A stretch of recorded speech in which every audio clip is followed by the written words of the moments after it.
गोब की हालत में अगर आपकी फसल को किसी भी किस्म का स्ट्रेस आ जाता है तो फिर जो आपकी प्रोडक्शन है वो कम से कम 15 से 20% आपकी जो प्रोडक्शन में कमी वाक़ई हो सकती है।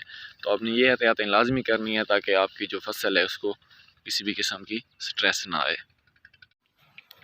बिस्मिल्लाहिर्रहमानिर्रहीम, अस्सलाम वालेकुम। कैसे हैं तमाम दोस्त? उम्मीद करता हूँ बिल्कुल खैरियत से होंगे।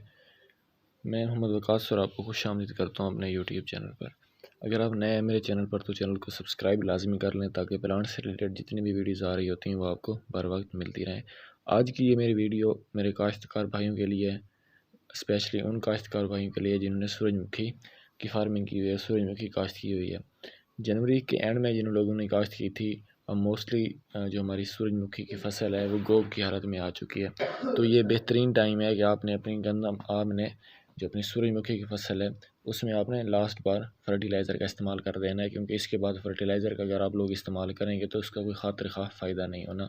अगर आपने अपनी ज़मीन की तैयारी में फास्फोरस और पोटाश का इस्तेमाल किया है तो उसके बाद आपने आप जा रहे हैं कि आपने यूरिया का इस्तेमाल किया, तो इस टाइम क्या करना चाहिए? तो इस टाइम आपको जो ये पानी लगाएंगे गोब की हालत में, तो इसमें इस टाइम आपको कैल्शियम अमोनियम नाइट्रेट का इस्तेमाल करना चाहिए। मीन के गवारा खाद जिसे हम कहते हैं उसका इस्तेमाल कर देना चाहिए। अगर हो सके तो आप लोग इस टाइम उसके ऊपर पोटाश का भी इस्तेमाल कर सकते हैं, पोटाश भी आप लोग फ्लड कर सकते हैं।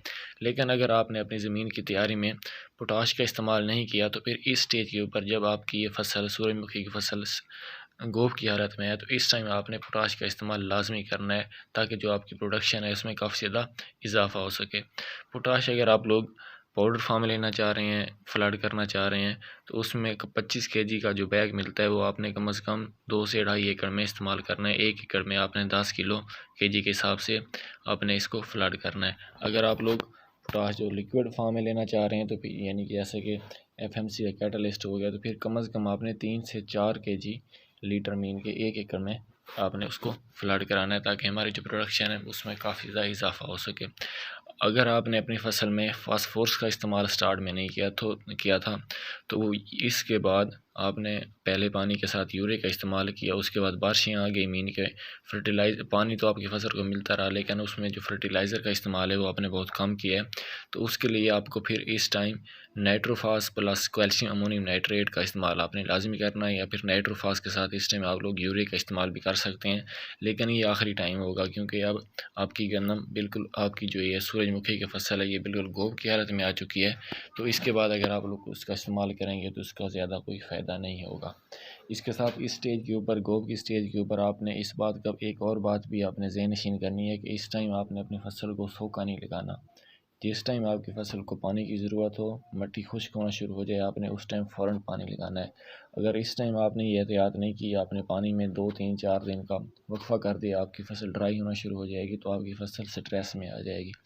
जिस टाइम आपकी फसल स्ट्रेस में आ जाएगी तो यहीं से फूल निकालना शुरू कर देगी और उसके साथ जो उसका दाना बनेगा, फूल अच्छा नहीं बनेगा और इसका जो दाना बनेगा वो भी इतना अच्छा नहीं बनेगा, जिसकी वजह से आपकी प्रोडक्शन में काफ़ी ज़्यादा नुकसान हो सकता है। एक बात जो मैं आपको बताना भूल गया, क्योंकि जितनी भी ऑयल वाली फसलें होती हैं, ऑयली फसलें होती हैं, उनमें जो सल्फ़र होता है वो बहुत ही अहम किरदार अदा करता है।